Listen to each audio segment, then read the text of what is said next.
animation studios. Without them, we probably wouldn't even have anime. And it's an interesting topic to talk about them. And I'm going to be giving you my top 5 anime studios that I personally enjoy seeing and enjoy hyping up as I see them on the calendar.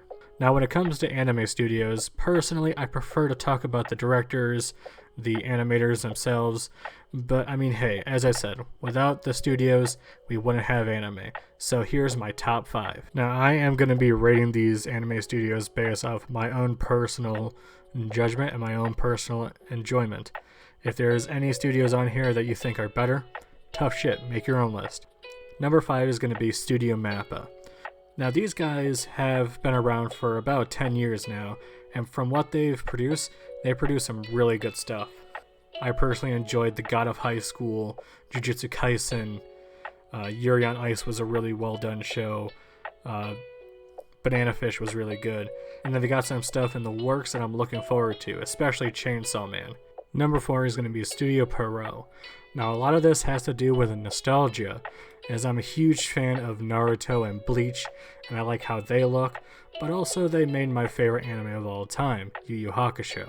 Sure, they had some stinkers, like Tokyo Ghoul, I mean, they really fucked up with that, but I think if anybody can do the doctor's scene from Yu Yu Hakusho, you have a right to pat yourself on the back and say you've done some good shit in your life. Number 3 is going to be Kyoto Animation. They're the studio I go to if I want to feel warm and fuzzy inside. They usually have a very calming, very playful, kind of soothing style, but they can also animate some high quality, intense, energetic paced anime. And I like them a lot. They're very versatile. A few of my favorite shows from them would be Miss Kobayashi's Dragon Maid, The Melancholy of Haruhi Suzumiya, and I really like Clannad and Clannad After Story. Number 2 is going to be Studio Bones. These guys are my go-to if I want to see a really cool action show like Fullmetal Alchemist or Soul Eater. Now, they do have some normie shows like My Hero Academia, and despite me not being a big fan of that show, I can admit that the animation is pretty solid and the action's pretty good too. I like the way their older stuff used to look, like Wolf's Rain, Angelic Lair, and the original Fullmetal Alchemist. And also, you gotta fucking give a chef's kiss to the fucking Cowboy Bebop move. And finally, number 1, my favorite anime studio of all time is Studio Madhouse. Yes, Studio Madhouse is without a doubt my favorite studio of all time. These guys are the most consistent. They've got a big variety of shows under their belts like Hunter x Hunter, Death Parade, Chihaya Furia, Okozen, A Place Further Than the Universe. These guys just have a wide variety of shows, and I just like their style. They're not perfect, they do have some misses here and there, but overall, if I see a Madhouse show, it's probably going to be well animated, and it's going to be consistent. Now that's going to be it for my side of the list. Let's hand it over to some random guy I met on Fortnite, and let's see what his list is. My top 5 anime studios. First spot I'm going to give is to Studio Lurch. Now, Lurch doesn't really hold any unique style. They're a somewhat bigger name studio, definitely not obscure by any means. But if you look at one of their shows, it may not be recognizable. Oh yeah, this is Studio Lurch. Compared to other studios, they don't have a particular style. There's no general summarizing thing you can give to them and be like, oh yeah, they do this type of stuff or something. Because they're widely varied, but usually they can do a great job. They have a wide cast of like just grabbing people from random places, and I kind of like that. Like, they have really good looking shows. Totally Bound Hanako-kun, a very interesting, unique looking show. They also have done Classroom of Elite. I like the style of it, didn't really like the show's writing, and they have a bunch of other things. They snuck a bunch of my top favorite picks because they're kind of random and sporadic. And, well, my taste is a little random and sporadic. They did School Live, and they done Idly Pride as well. 2 that are within my top 25 anime. I think they have one more as well. I'm trying to think, but whatever. They do a really good style. They're very good. They're above average. And, you know, they're unique. I like to see them when they come up because they can make some pretty impressive things. My number 4 pick will be Studio Feel. Now, Studio Feel doesn't have too much that I love from them at this point, but they're making more. The more that they're making, the better they're getting. Generally, all the things that they've been releasing now have been quite enticing to me, and one of the few things I'm immediately drawn to. And then when I see their name on the studio production list, I'm, like even more sold on it. Recently, they done remake Our Life, which was amazing anime, and of course, they absolutely killed it with seasons 2 and season 3 of My Teen Romantic Comedy Snafu, probably like the most notable of them. And above all, they just have, their animation seems to be somewhat normal, but it's always above par from what the usual standard is. They usually put in a little bit more effort, get a little bit more detail in there, and it's honestly nice to see. My third studio will be Doga Coba.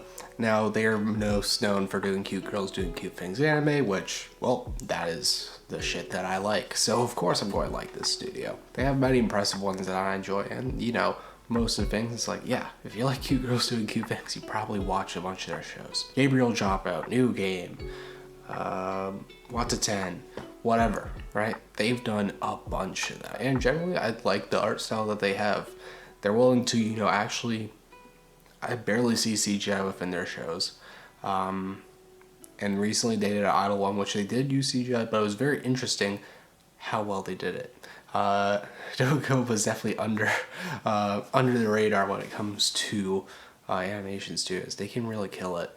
And it seems more recently they are doing little things outside of just the SOLs that are, somewhat easier to animate than other things.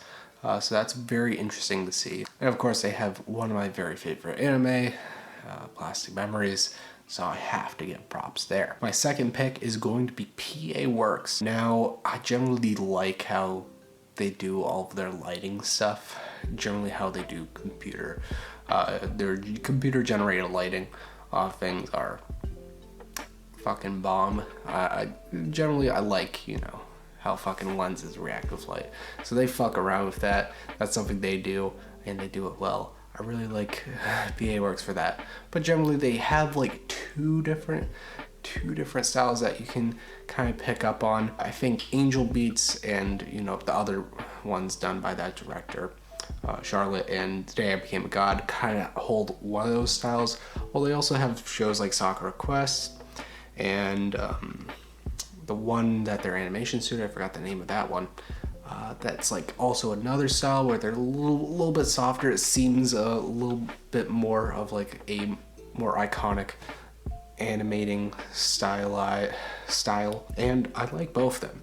They always kill it. They go above par with everything, and they're an interesting name to see in the list. They have a lot of more interesting shows, and their entire library, I look at it, and I'm interested in watching most of it. It's one of the studios I definitely want to go through their entire catalog and be able to watch and rate all of them. Again, they're not always perfect, and I don't think any of them land super high on my list.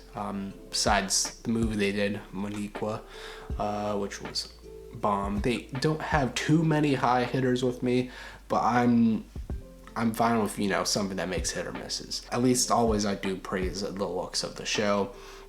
Writing, hit or miss, but I'm fine with that. And my number one studio is going to be Kyoto Animation. Now this is a very, generic pick for most people who think about studios. A lot of people say Kyoto, but it's for good reason. They fucking nail it out of the park with the SOLs. And since that is my vibe, of course I'm going to love it. Violet Evergarden, one of my very favorites. Love Shinobu and Other Delusions. Again, a rom-com that I hold in high regards beyond most other rom-coms that exist. They have so many others. Beyond the Boundary, amazing. Hibike Euphonium, fucking amazing, right? So many bangers. And yes, there is shows that I've watched and I'm like, yeah, that's not that great. Hyoka, it looks good, but I didn't care for the story. There's a couple examples like that here and there. Tomoko Market, not for me. Fuck that bird. Generally, they knock it out of the park, and most of their things, you take the sum of what I've watched, and they're always in the 8 to 10 range. Maybe even 9 to 10 range, I would say. That's closer to where it is. So I have to give the praises to it and give them my number one spot. thank you for watching the video. I hope you enjoyed it. Please go check out Nooberton. He makes all my thumbnails. He's a great guy.